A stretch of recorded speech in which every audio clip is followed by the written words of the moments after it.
What is up, guys? It's the Sound Alchemist, part of One Mind Syndicate, and today I'm back to talk about Warhammer 40K. In this one, we have a compilation of more grim dark battles, the best of the rest. Because I've already done a few of these compilations. One, of course, I've got Primarch versus Primarch, I've got Xenos versus the Imperium, and I've got Loyalist versus Traitors. So if you guys want to see more grimdark battles, go ahead and check out the playlist, but in this one, you can watch none other than Belisarius Cawl take on Be'lakor. Shadowsong is taking on a Lord Discordant. We have a Necron Flayed One fighting against a Drukari Mandrake, and then we have the big one, Trajan Valorous of the Adeptus Custodies taking on Kaldor Drago of the Grey Knights. Place your bets down below, and let's see if you guys can guess who the real victor of each grim dark battle will be.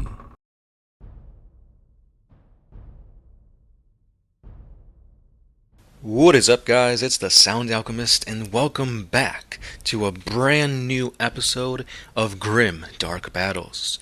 This is a battle simulator where we pit the champions of the Warhammer universe against one another in an all-out brawl. In this installment, we have none other than two ancients going at each other's throats. On one side, we have the first mortal to ascend into demonhood, Be'lakor, and his opponent is none other than the Archmagos Dominus, Belisarius Cawl. Now, let's take a look at their feats, weapons, and war gear as we start off with the Imperial side. Belisarius Cawl. Belisarius Cawl was born a long time ago upon the world of Mars. He was genetically modified within his vat, and he was birthed as an adolescent. He had genius-level intellect, and he was able to create many new technologies. During the age of the Horus Heresy, he ended up having to kill his own master when she allied with Horus. Then he took a heretical technique and used it to transfer her intelligence into his own. Near the end of the war, Guilliman gave him a secret task of creating a Primaris gene seed, and also as a means towards resurrecting a Primarch. Fast forward to the events of the 13th Black Crusade, and boom, this dude is now pretty much 99% machine, and on top of this, he ended up doing the impossible. He improved upon the Emperor's design of the Space Marine, and he crafted the Armor of Fates, which alongside the help from the Eldari, ended up bringing back the Primarch Guilliman.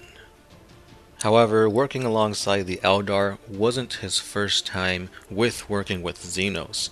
During the Fall of Cadia arc, he ended up working alongside Trajan the Infinite to activate pylons in order to close the Eye of Terror. We saw how that ended up. So as you can see, he's constantly teetering upon the edges of heresy with his scientific ways, as well as working alongside the aliens.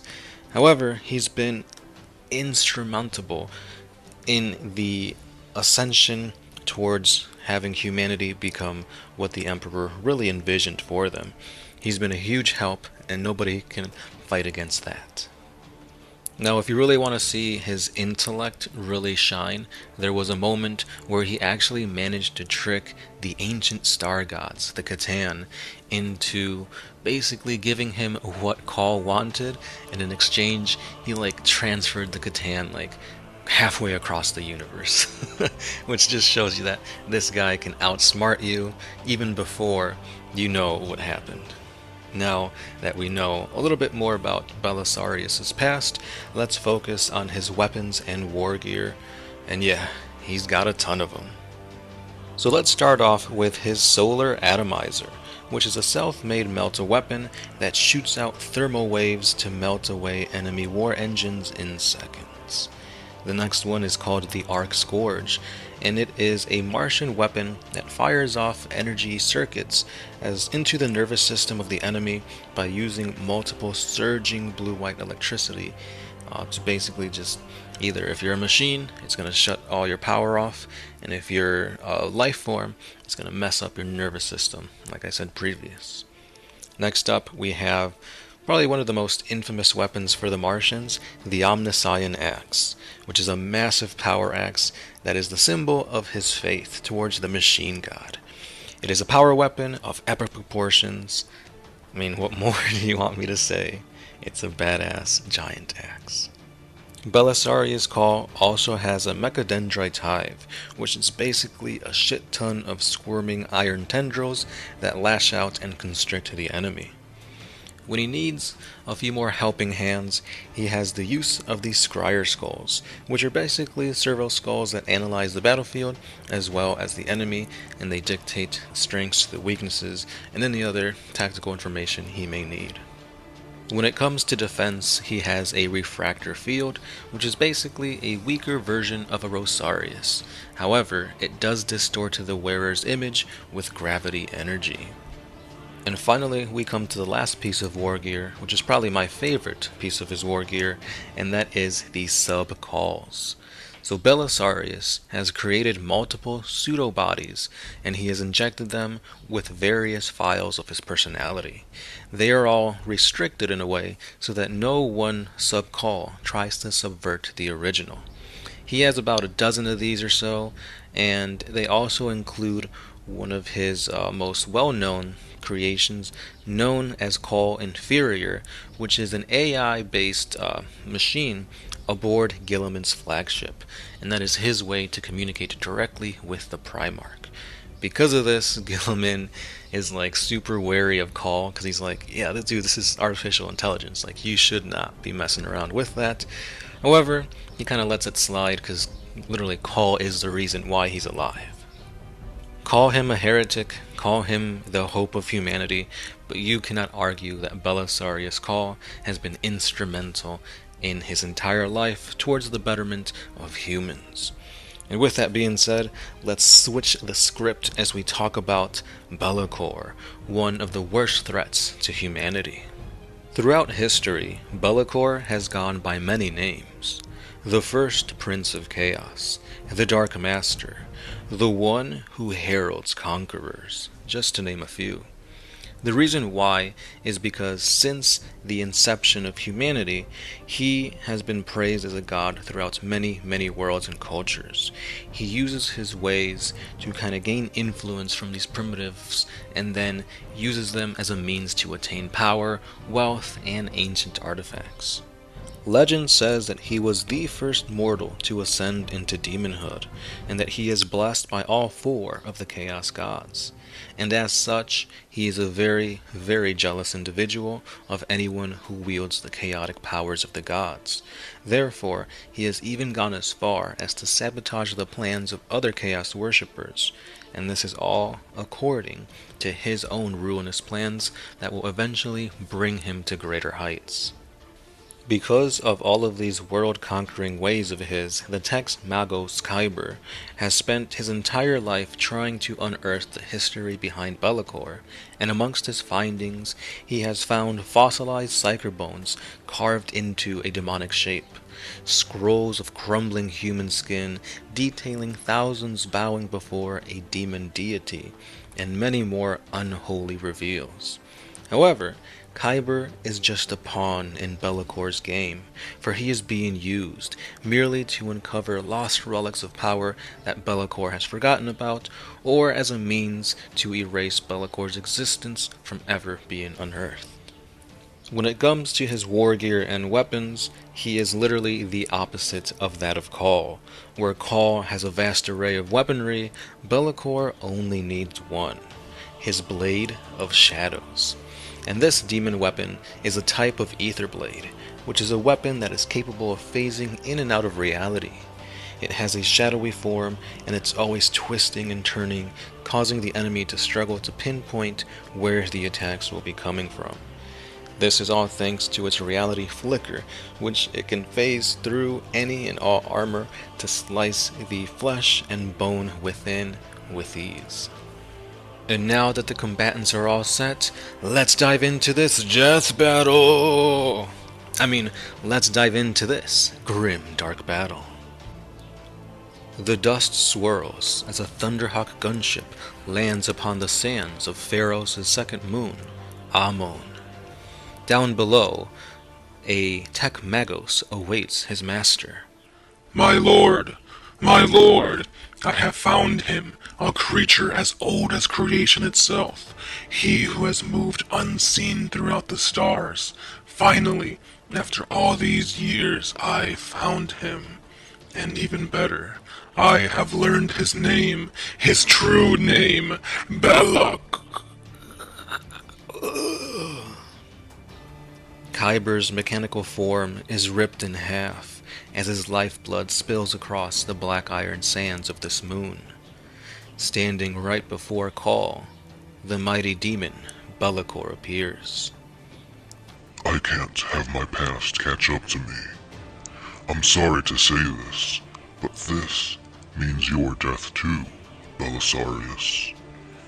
Call stands silently as two scryer skulls float from behind him and begin to scan the demon before him. In a flash, Be'lakor whips his tail, sending the serval skulls flying as they crash apart. That should be enough data, Call remarks as his solar atomizer starts to glow. A bright blue beam explodes out as Be'lakor's reflexes allow him to narrowly dodge the blast. He then takes to the skies as Belisarius continues to fire off 2 more shots. Your weapon does pack quite a punch, but it's too slow, machine. And with a mighty beat of his wings, Be'lakor descends. He summons his ether blade into his hands, and Call readies his massive Omniscient Axe. The blades clash for a mere instant before the shadow sword flickers from reality and rematerializes within Call's mechanical frame. As the demon pulls out his weapon, he severs Call's arm in the same motion. But from this wound, a mass of mechotendrils lash out and constrict Be'lakor before activating, and a surge of hot blue-white electricity sears the black flesh of Be'lakor. Be'lakor winces in pain as he brings down the Shadow Blade and slices off the tendrils. I grow tired of your tricks. Let's end this. And with a blood-curdling roar, the first demon begins a savage flurry of blows, as teeth, claws, tail, and sword all rip and tear apart chunks of iron, and Call can do very little against this barrage. Be'lakor then stops, as he notices a burning sensation rip through his midsection, and then another, and another, and another. 4 fist-sized holes almost rip him clean in half. Be'lakor coughs out blood as he turns around and sees 4 copies of Call surrounding him. In unison, they speak. The serval skulls weren't the only thing scanning for your weakness. Now, your true name spoken, and it will banish you, demon. Return to the depths of the warp, Be'lakor. And as they utter his name, they bring down their Omniscient Axes, and the demon is no more. The winner of this grimdark battle is Belisarius Call. And there you have it, guys. The winner is Call, and in the poll, he won by a landslide. Call had 74% of the vote, while Be'lakor only had 26%. Now, you might pit this to just being as Call is part of the Imperium, and therefore the Imperium is more popular, so he's going to win. And I get that. I mean, that's generally what happens in these polls. However, the thing about Be'lakor is that he tends to be an older model, so a lot of you new guys were like, who the heck is Be'lakor? I've never heard of Be'lakor. Call created the friggin' Primaris. Call has been instrumental in 8th edition, and that's why he should win. However, these are decided by the lore, and as the lore dictates, Call isn't really much of a fighter. He's more of an innovator. He searches for STCs, he works on certain designs, and he creates things. However, that is a huge benefit to him because he isn't bound by any restrictions as we've seen. He works with Xenos, he integrates alien technology into his works, and The use of the Call Inferiors is vastly great. Be'lakor, I'm pretty sure, doesn't really know how many of these Call Inferiors he'd have to work against. He probably thought that the Call he was fighting was the original Call, and in terms of pure combat, hands down, Be'lakor is the better one. However, Call has a vast array of technology, weapons, war gear that he can pretty much come up with a way to take down the demon. And that's exactly what he was doing. This whole first battle was just a way to kind of find out the strengths, the weaknesses of the demon, and his hubris is what brought him down.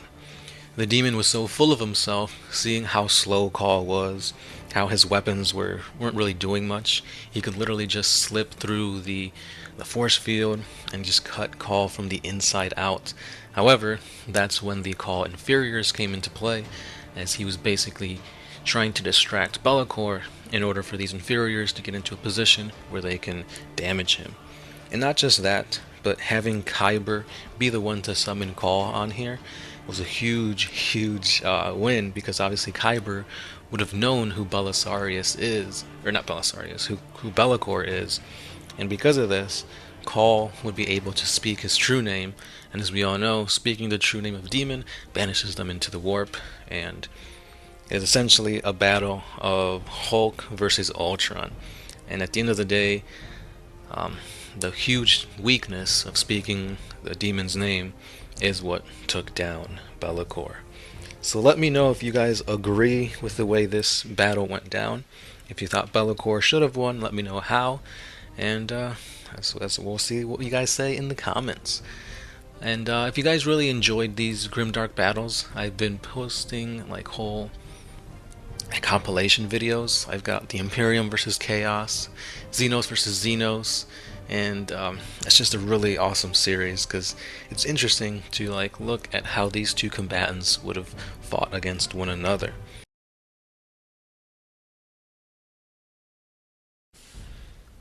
What is up, guys? It's the Sound Alchemist, and today I'm back to talk to you about Warhammer 40K. Today we are on the 6th day of the 13 days of Halloween, a little series where I like to cover the horror aspect of Warhammer 40K all the way up until Halloween. So today we are doing a grim dark battle between the Necrons and the Drukari. So if you don't know what a grim dark battle is, essentially we pit two warriors of the 40K universe, we look at their lore, their weapons, their war gear, and then I make a hypothetical battle between the two warriors to see who would come out on top. The way we figure out the victor of this battle is through three different ways. The first one is through their actual lore. The second one is via poll, which I usually have either on the Facebook page or on the YouTube channel, and the last way is by actually rolling some dice and seeing who comes out the victor on the tabletop. If you do like these types of videos, I do have a playlist for all the battles that we've gotten in the Grim Dark Battles playlist, which I will link at the end of the video, as well as another link to the 13 days of Halloween. So without further ado, let's go on ahead and talk about the Flayed Ones and the Mandrakes. Draped in the torn, dripping skins of their victims, the Flayed Ones creep through the shadows. Their ghastly appearance can be attributed to the Flayer virus, a curse of the Catan Landugor. Cast upon his betrayers in his final moments of existence, it has ravaged the minds of certain doomed Necrons, awakening in them an unquenchable hunger for the warm flesh and blood of the living. Those afflicted by this virus are banished from their tomb worlds, lest their curse spread further. Some lords had even attempted to exterminate them in order to bring an end to this virus. However, these efforts have been in vain. Though they heed no master, when the legions march to war, Flayed Ones will often wriggle through the skin of reality to follow.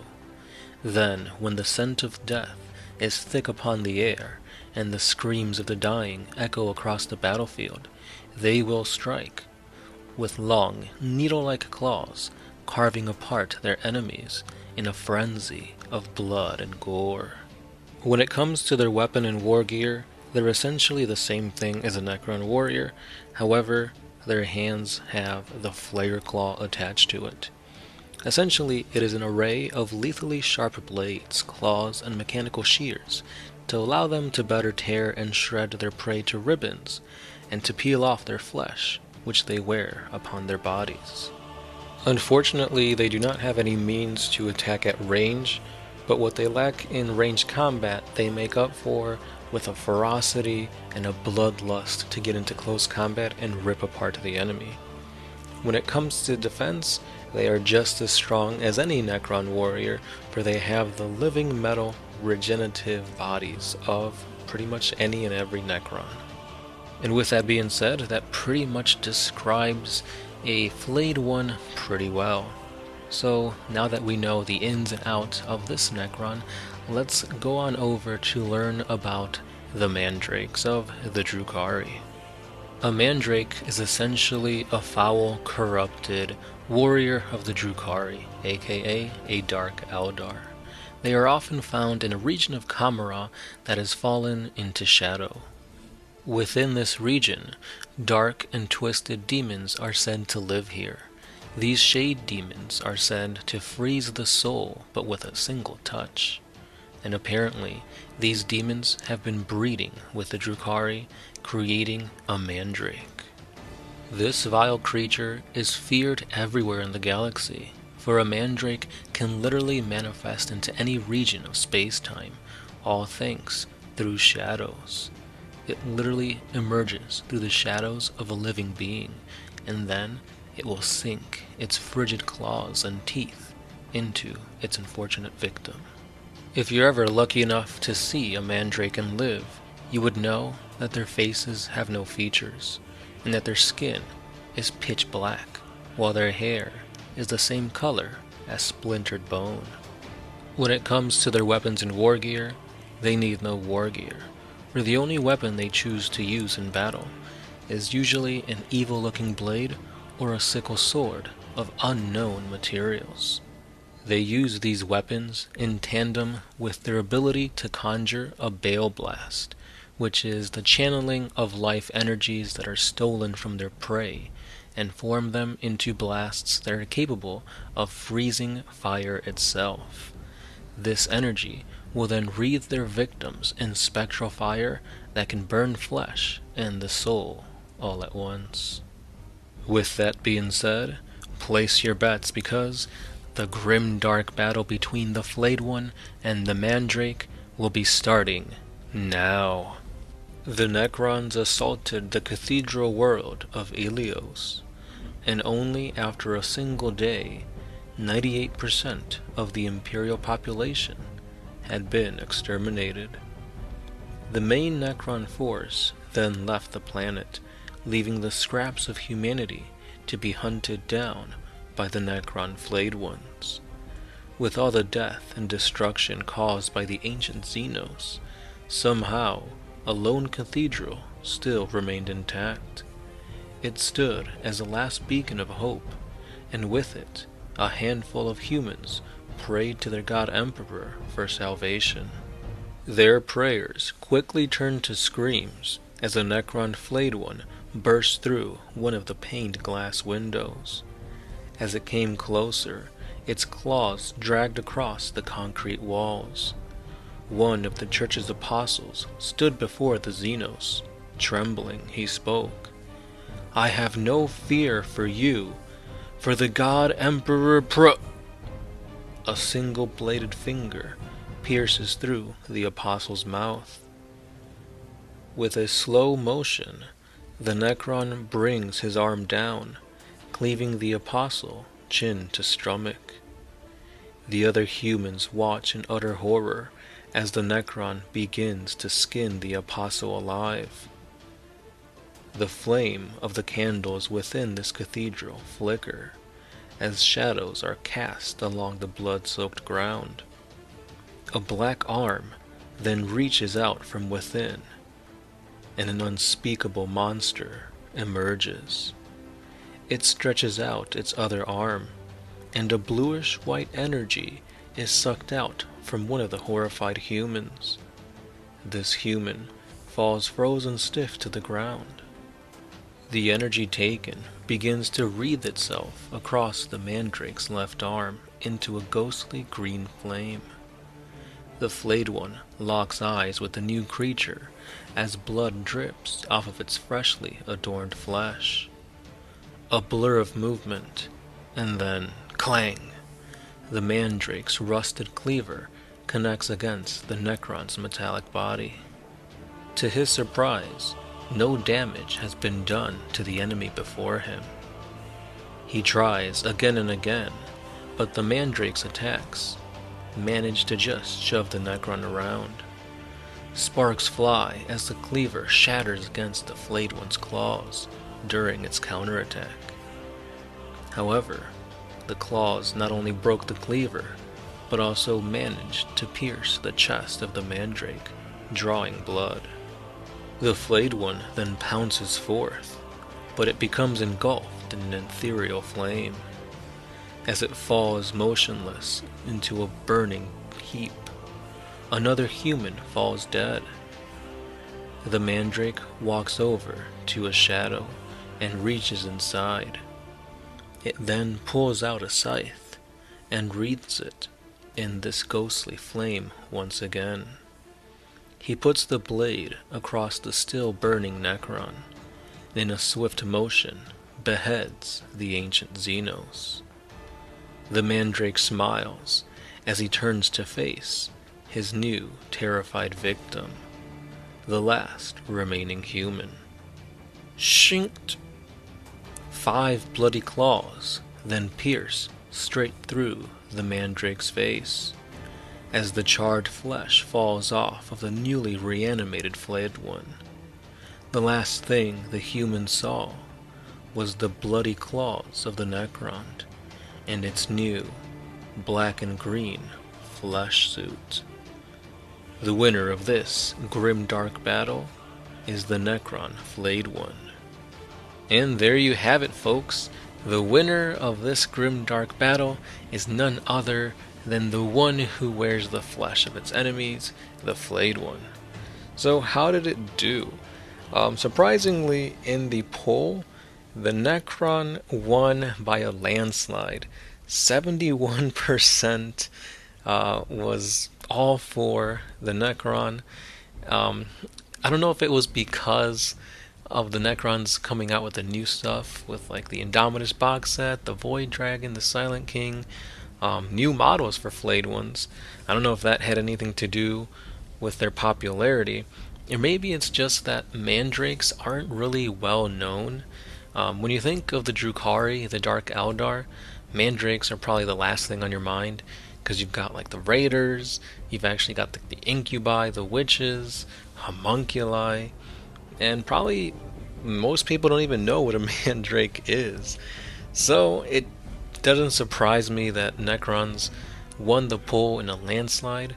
However, when you do look at the lore, freaking Necrons are pretty OP. They've got the living metal bodies that can basically heal themselves, they can reanimate, and when they're going up against Mandrakes, who pretty much steal fear from their enemies and use it against them, Necrons feel no fear. They're soulless, they don't have emotions, so they can't really do anything. Their weapons are literally just normal weapons, cleavers, swords, that kind of thing. So there's no way that a regular sword can pierce a Necron's necrodermis body. However, that's where the humans came into play. He was able to siphon their fear, their despair, and use it to strengthen its attacks, actually doing damage to the Necron. However, that's not enough, and as we see here, the Mandrake fell to a Necron Flayed One. Now, on the tabletop, we did play it out. We rolled some dice and whatnot, and of course, the Necron Flayed One won most of the time. So with that being said, I think that pretty much shows that unanimously, the Necrons are better than Mandrakes. What is up, guys? It's the Sound Alchemist, and today I'm back to talk to you about Warhammer 40K. Today we are diving into yet another grimdark battle. It is a who would win fight between the forces of Tau against the forces of Chaos. More specifically, a battle to the death between Shadowsong, the commander of the entire military force of the Tau, against a Lord Discordant, the leader of demon engines. So, recently I've been putting out polls to see who you guys think would come out on top between the two. And if you don't know how Grimdark Battles works, it's based on lore, based on the tabletop, and it's based on your guys' poll results. So what I do is I take all that information, look at their weapons, their war gear, their notable battles, their feats and whatnot, and then I make a what if scenario between the two in a battle. And that's what I did. So let's dive into their weapons, war gear, and feats before we dive into the battle. So let's begin with Commander Shadowsong. Commander Shadowsong really was a very strong and promising pupil that was taught under none other than Commander Puretide, one of the most tactically superior warriors of the Tau. He was the one that taught Shadowsong as well as Commander Farsight, and together this sparked a rivalry. Now the rivalry between these two Tau really sparked and boosted their feats on the battlefield and between each other. Shadowsong was an expert at the Cornovian type of fighting, which was using concealment and then striking when the time is right. With this tactic, one can easily draw out the enemy and allow the rest of the forces to just assault them. And that's exactly what she did against greenskins, humans of the Imperium, and all other enemies of the greater good. Now, the Tau Empire and the Ethereals in general saw how much of a great inspiring leader she was, so she was chosen to be put into stasis and only awakened when the time was right, because she was that important to the military of the Tau and overall the progression and advancement of the Tau Empire. She led many campaigns against the enemies, like I said previously, such as the battle on Mugulath Bay, where she took on the Raven Guard as well as the White Scars, even managing to defeat the chapter master of the Raven Guard, which is no small feat at all. Now, if you thought this was pretty awesome, she actually managed to fend off an assassin from the Officio Assassinorum pretty much by herself. She was one of the only survivors against the Calidus assassin, which was really messing with her mind, but using her superior weaponry, she barely managed to come out on top. Still though, not many people can say they've survived against an assassin, or managed to kill one for that matter. So that already just shows you her fervor, her tactics, and the way she's able to quickly assess the situation, think of the best scenario, and act on it. Currently, she is leading the Tau on the 4th Sphere expansion, which she has seen a lot of battle. She was fighting the Death Guard, and currently she is taking worlds from the Imperium, fighting against the Astra Militarum, as well as some Sisters of Battle companies. But that's not the best that she has to offer. Where she really shines is in her suit and her weaponry. So let's take a look at that. So during the Psychic Awakening, the Tau got a huge boost, and Shadowsong got a whole new revamp.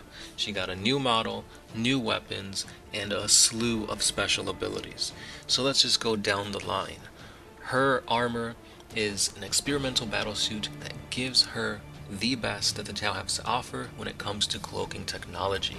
Not just that, but she can also utilize the 2 drones at her side, which one is a shield drone, and another one also helps her blend in and camouflage just a little bit better. Now, upon her XV-22 Stalker battlesuit, she has a slew of armaments, her best probably being the High Energy Fusion Blaster, which is essentially the Tau version of an Imperial Melta. It packs quite a punch at strength 8, minus 4 AP, and dealing d6 damage. However, if she doesn't need to shoot at such a powerful level, she does have a dispersed fusion blaster, which is an assault 2, strength 7, AP -4, D3 damage weapon. More shots at a slightly less strength, but still both are brutal against anything she encounters. Now when she does need to hit things at range, she has been equipped with a light missile pod, which she didn't have in previous editions. This is a huge boost to make her a better warrior all around, up and close and as well at range. So nothing too crazy here. Assault 2, strength 7 at -1 AP, dealing D3 damage. If things do get very hairy up close, she does have access to a pulse pistol or flechette launchers, which are essentially only seen on vehicles previously. Now she can fire these essentially flares to distract the enemy and also deal a little bit of damage. And that's pretty much the basics when it comes to the Supreme Commander of the Tau Forces, Commander Shadowsong. Now that you have all that information, let's go take a look at her opponent, the Lord Discordant. One of the main differences between Shadowsong and the Lord Discordant is that the Lord Discordant isn't a named character. It is more of a title given to a Chaos Space Marine who has arcane control over machines and, more specifically, demon engines. As we all know, the Tau do excel in their technology.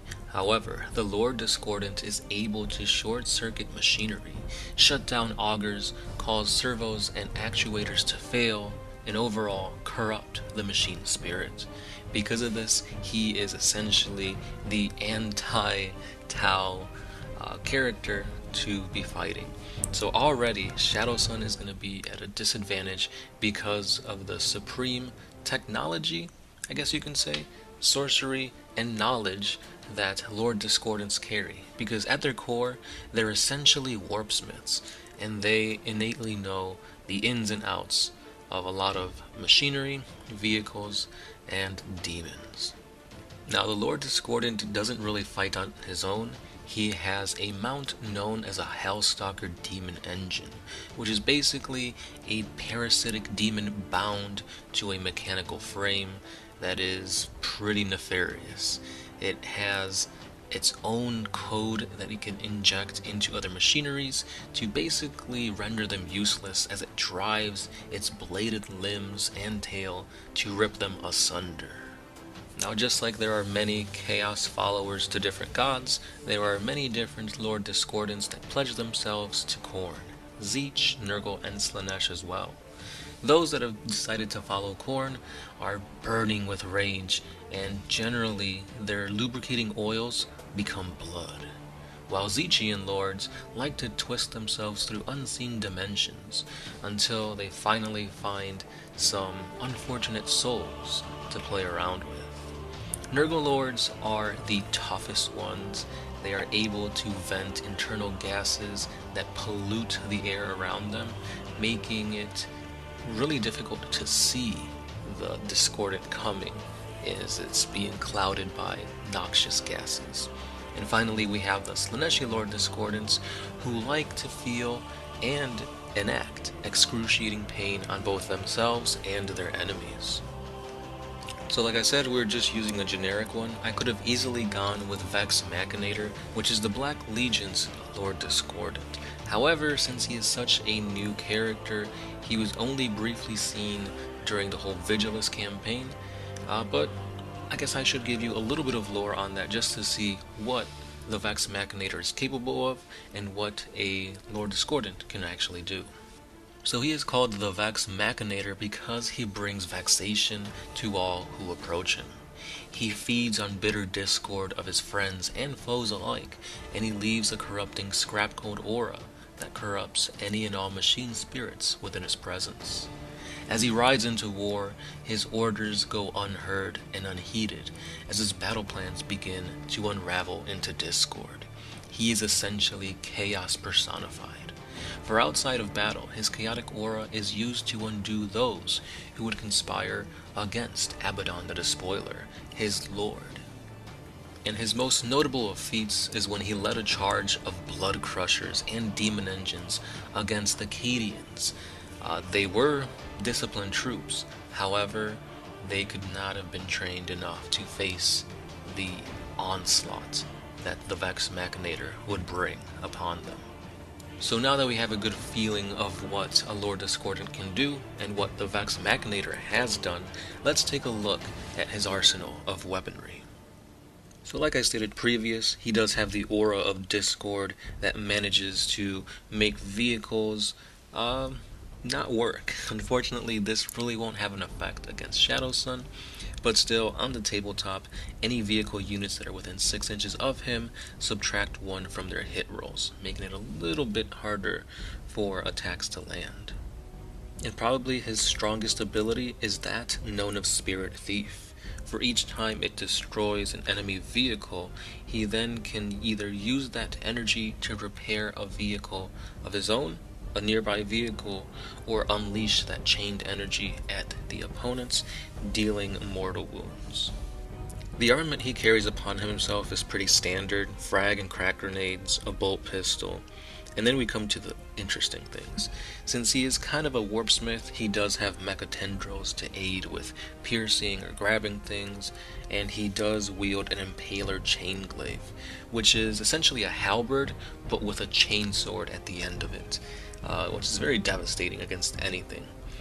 Now, the Stalker is a freaking beast on its own. Like I said earlier, he's got bladed limbs and a tail that can easily pierce through the toughest of metals, and the bite from the Stalker can inject the technovirus, which will pretty much hinder any vehicle useless once the virus has infected it.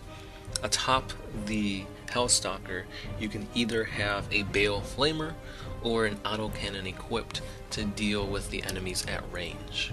With that being said, boys and girls, let's begin our grim, dark battle. The carcasses of a dozen Tau Pathfinders lay in pieces as the Lord Discordant clutches a single survivor within the grasp of his mecha tendrils. Tell me where she is. The Tau foot soldier clutches his belt, and in a flash of light, a photon grenade goes off. The sonic blast stuns the Lord long enough for the Tau to escape. The Pathfinder runs towards the nearest pulse carbine he can find. "I'll never tell you!" And just as he was about to pull the trigger, a chittering noise is heard behind him as an iron tail pierces through the Pathfinder's chest. The Hellstalker tosses the Tau asunder, and the Lord mounts his demon engine. Just then, a plasma blast explodes upon the Lord, blasting off 2 of his mecha tendrils in a spray of ichor and blood. So you are here, Commander Shadowsong. Now, show yourself. Let us do battle upon the blood of your people. Once again, 2 bolts of plasma hit the Lord, knocking him off of the Hellstalker. Shot after shot pummels the Chaos Lord, but this barrage gives away Shadowsong's location, and the demon engine pounces on her. Its bladed limbs tear the Tau apart as their suit's camouflage fields flicker on and off. She then rises the muzzle of her fusion blaster right up to the gaping maw of the demon, and with a blue flash, the Hellstalker is blown apart from the inside out. Very well done, Shadowsong. Maybe if you'd have hit me with that attack, I would have been dead. But no, your foolish tactics end here. Now, you are my prey. Blood and oil ooze out from the Lord Discordant's wounds, and utilizing his fallen Hellstalker's machine spirit, the Lord launches a massive blast of corrupted energy at Shadowsong. She tries to dodge, but the blast blows apart her suit's entire right side. The molten slag of her melting suit sears her wounds shut, but the damage has been done. She lays on the floor as the Lord Discordant approaches, chain glaive in hand. I expected more from the Tau's Supreme Commander. He raises his chain glaive, but Shadowsun activates her flechette launchers, and in a flurry of sparks, the Lord is blinded. In a fit of rage, the Lord Discordant then unleashes his remaining mecha tendrils, piercing Shadowsun to the floor beneath her. No more tricks. He says, as he then begins to short-circuit her suit. Now, your death is mine to claim. And just as he brings down his chain glaive, it stops. It's scraping against metal, and right before him, Shadowsun's drones have blocked her attack. Again with your tricks. He then slices through the drone, but as he does so, and the drone falls apart, Shadowsun unleashes a barrage from her plasma pistol. Shadowsun doesn't stop firing until she is certain that the Lord is dead, and even then, she takes his own chain glaive and decapitates him. The winner of this grimdark battle is Commander Shadowsun. There you have it, guys. The winner is Shadowsun from the Tau Empire, which comes at a little bit of a surprise for me, because usually the Tau aren't known to be the favorites. Usually the Tau are at the end of a whole bunch of jokes, but you guys voted 58% for Commander Shadowsun, while the Lord Discordant only got 42%.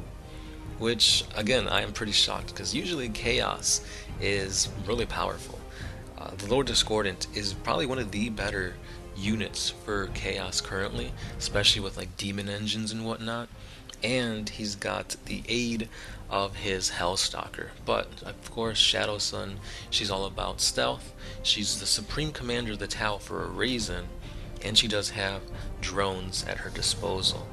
I guess with all that in her kit, her tactics and whatnot, she knew that she needed to basically play the victim to kind of get the Lord Discordant to be overconfident, and that was his downfall.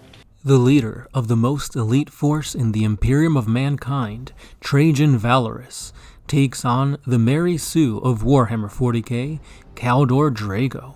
Place your bets, guys, because in this grim dark battle, we have two of the strongest non-Primarch combatants that the Imperium has to offer.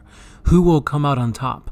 The Supreme Grandmaster Drago, or the Captain General of the Adeptus Custodies, Valorous? Let's dive in to this grim dark battles.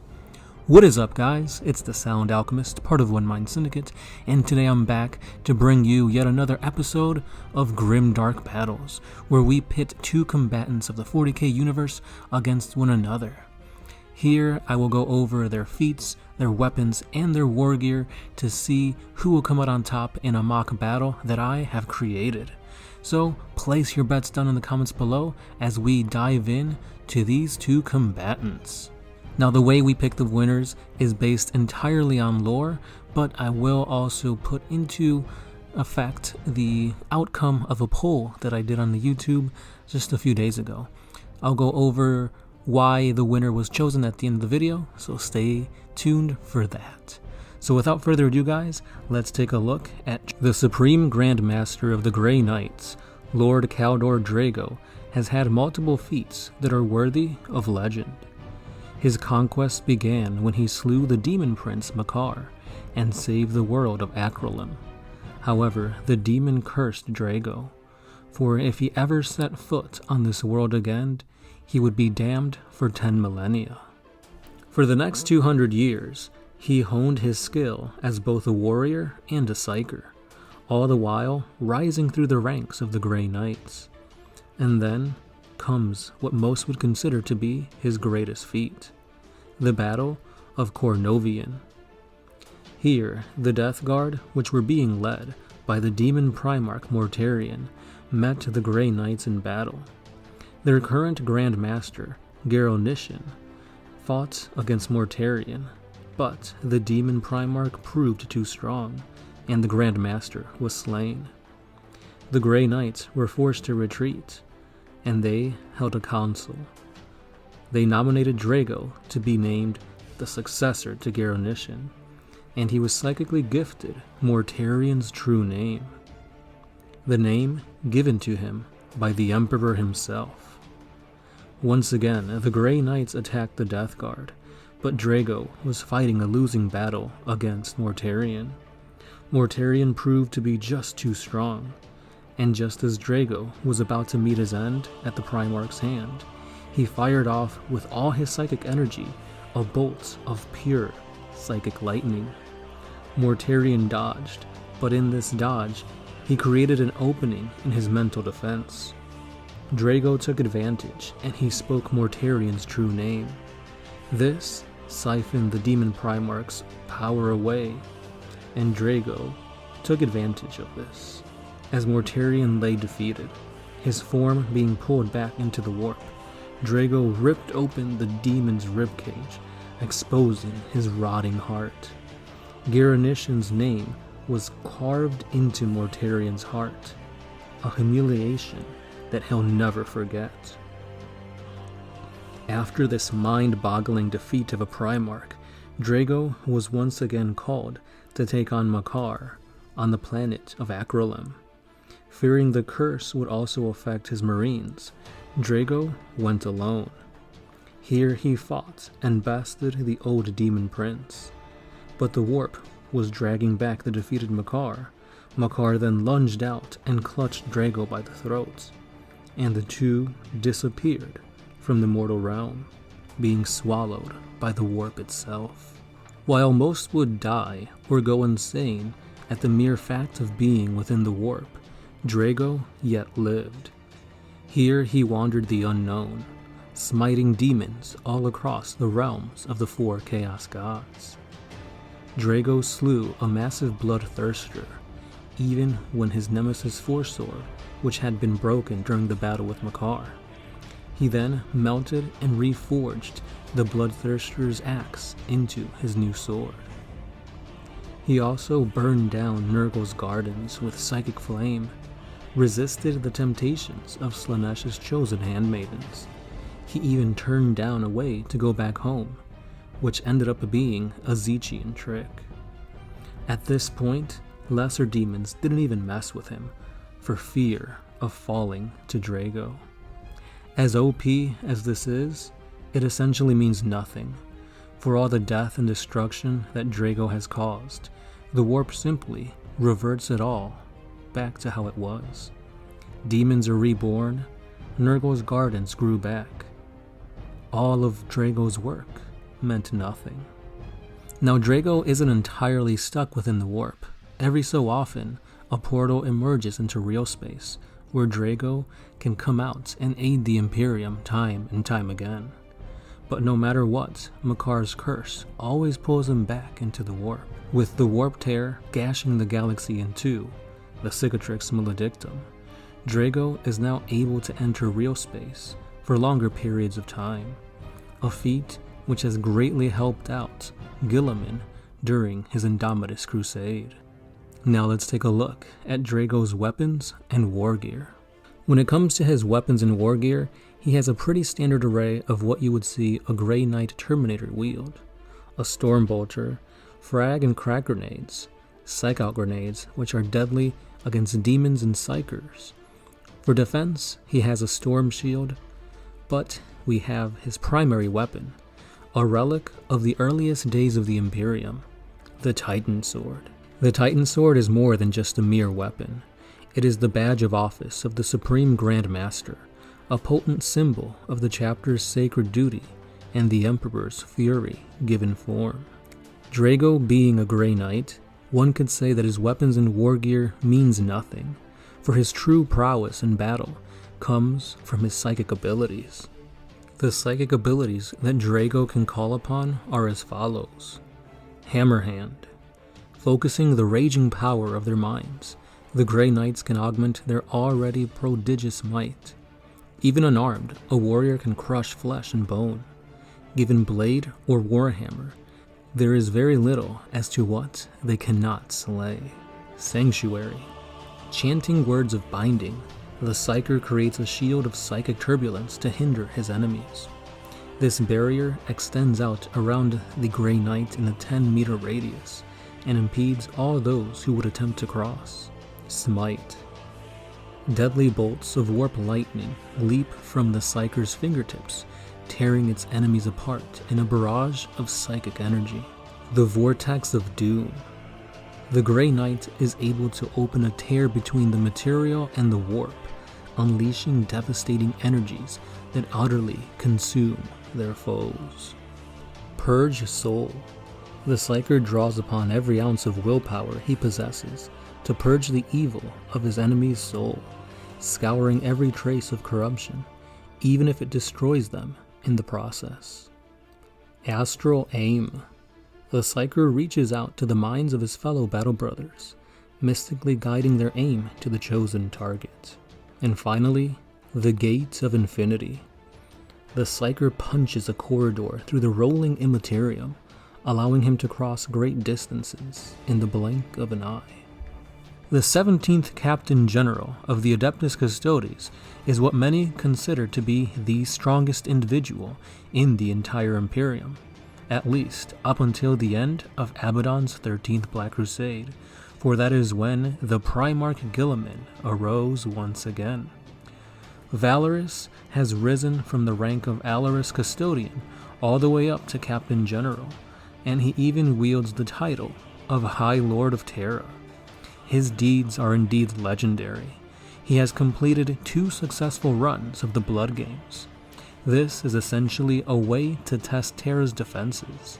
The Custodies attempted to infiltrate the security of Terra's Imperial Palace, and to breach the most heavily defended place in the Imperium, not once, but twice, has never been done before. He has destroyed the Emperor's Writhing Shadow, which is a Gene-Stealer cult, when he was just an Alaris Custodian. During these early years, he also helped in the destruction of a Space Hulk, the Mournful Siren, and he also led an attack against Wall Crushfist.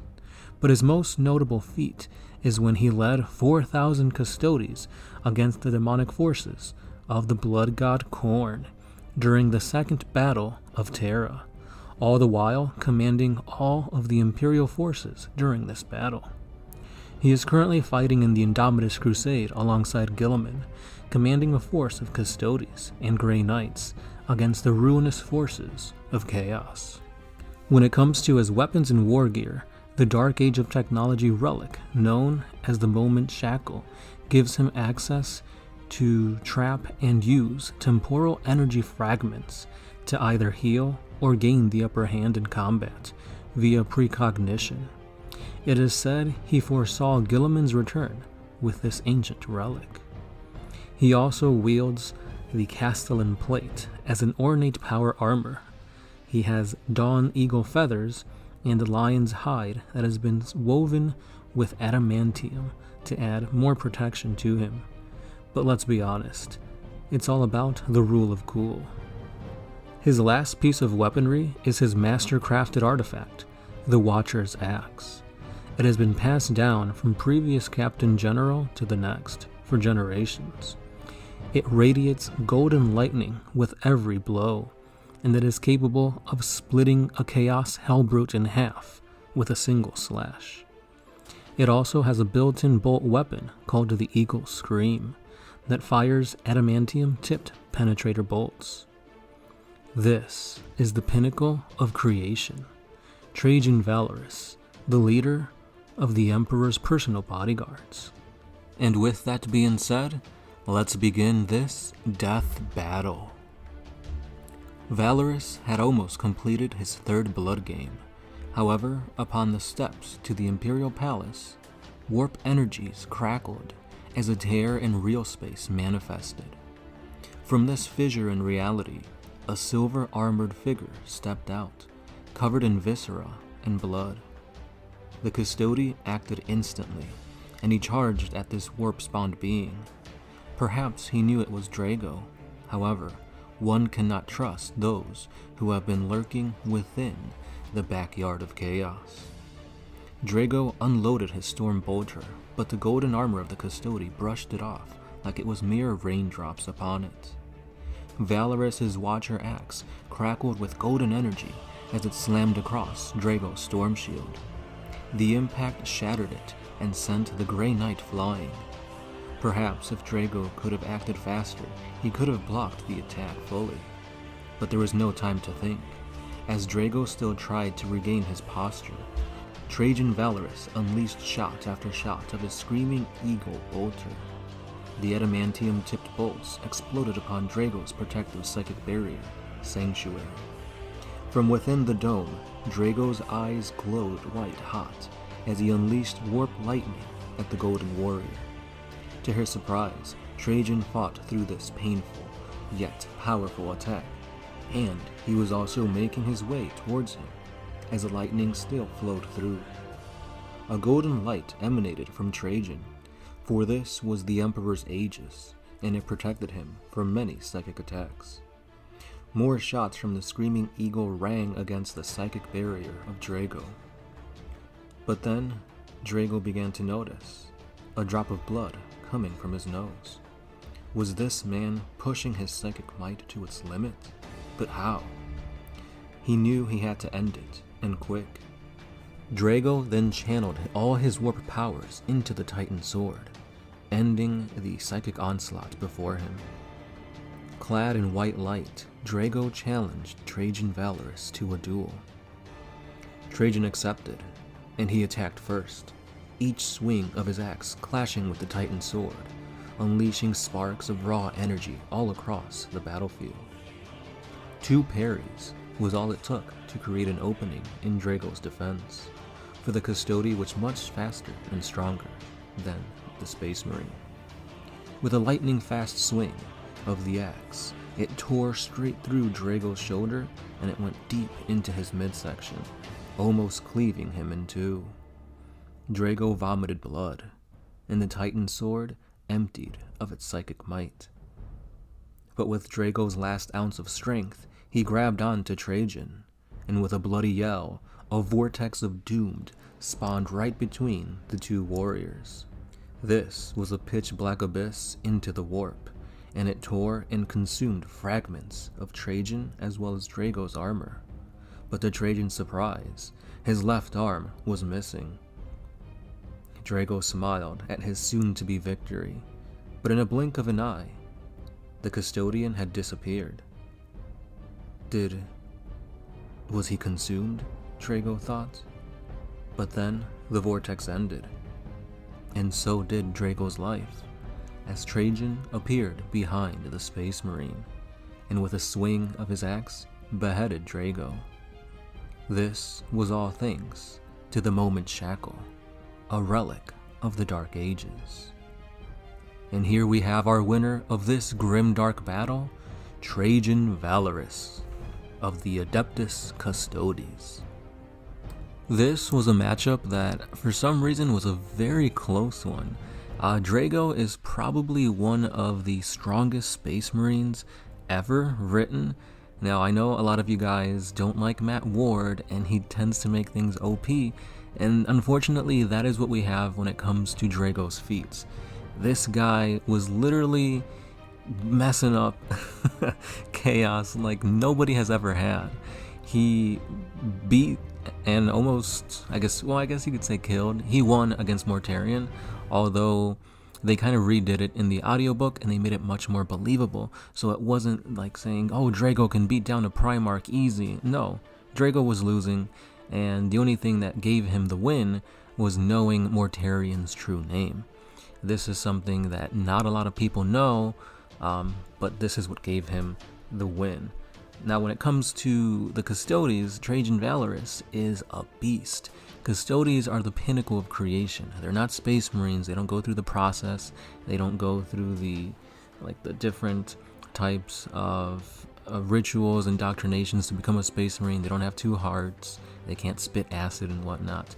They were each specifically created by the Emperor to be the best at everything. And unfortunately, when it comes to Space Marines, the Custodies are better than them. In the books, you hear crazy things of like the Gal Vorbak ripping out the spines of the Custodies and whatnot. In other books, you have like Constantine disarming Horus in a match. So there's a lot of give and takes when it comes to the novels of 40K. Some authors tend to create awesome feats for their characters, because of course, I mean, it's a book, you want to read awesome things, but at the same time, obviously, plot armor plays a big part into it. Another thing, too, that we have to consider when these two guys fight is that when it comes to Grey Knights, you have to remember, they are elites as elites can be. Their one goal, their one focus is to take down chaos. And of course, when we see them in the novels, in the lore, in, you know, any type of media, they're usually fighting against chaos. And since they're literally created to destroy chaos, that's why we see the Grey Knights whooping ass so many times. Now, the process to undergo them is already a little bit different, because you have to be a potent psyker to be even thought about to be inducted into the Grey Knights. So you're already a strong combatant as it is psychically.